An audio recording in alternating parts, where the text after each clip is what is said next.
بسم اللہ الرحمن الرحیم۔ اخلاق کا تعلیم سے کوئی لینا دینا نہیں۔ میں نے ان پڑھ لوگوں کو انتہائی بدتمیز اور تعلیم یافتہ لوگوں کو انتہائی بدتمیز دیکھا ہے۔ زندگی اس کچی پنسل کی طرح ہے جو ہر روز چھوٹی ہوتی جاتی ہے۔ اللہ کی نعمتوں پر غور کرنے سے اللہ سے حیا آنے لگتی ہے۔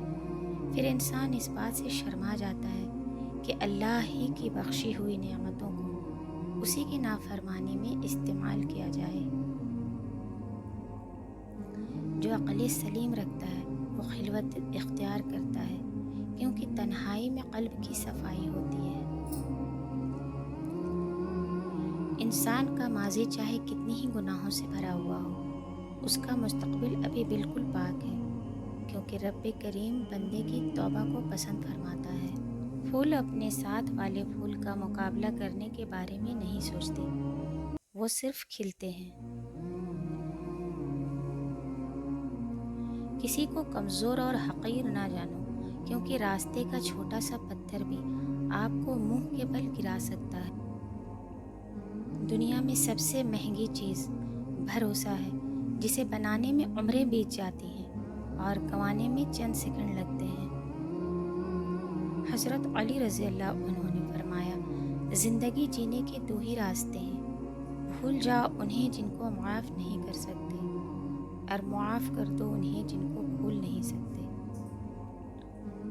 دنیا کے تکبر سے انسان اتنا برباد نہیں ہوتا جتنا دین کے تکبر سے برباد ہوتا ہے۔ ایسے نیک نہ بنے کہ آپ کو ہر بندہ گناہگار نظر آنے لگ جائے۔ صدقہ کرتے رہا کیجیے۔ اگر آپ کو دوائیوں سے آرام نہ آ رہا ہو، پریشانیاں ختم نہ ہو رہی ہوں، تنگ دستی سے نجات حاصل کرنا چاہتے ہو، تو صدقہ دے کر دیکھ لیں، کیونکہ صدقہ بلاؤں کو ٹالتا ہے، بیماریوں کو دور کرتا ہے، اللہ کے غضب کو ٹھنڈا کرتا ہے اور مال میں برکت پیدا کرتا ہے۔ یہ جو زندگی ہے نا، اس کی مثال سمندر کی طرح ہے۔ ہم انسانوں کو خود کو زندہ رکھنے کے لیے، خود کو ڈوبنے سے بچانے کے لیے ہاتھ پیر مارنا پڑتے ہیں۔ جو تھک گیا وہ ڈوب گیا۔ کبھی کبھار اپنوں کو چیزوں کا تحفہ دینے کی بجائے انہیں معافی کا تحفہ دیا کریں۔ کئی سالوں سے اپنے دل میں سنبھال کر رکھیں، ان کی کوئی غلطی کو دل سے معاف کر دیا کریں، تاکہ دو دلوں کو سکون کا تحفہ مل سکے۔ تکبر چاہے دولت کا ہو یا طاقت کا ہو، رتبے کا ہو، حیثیت کا ہو، حسن کا ہو،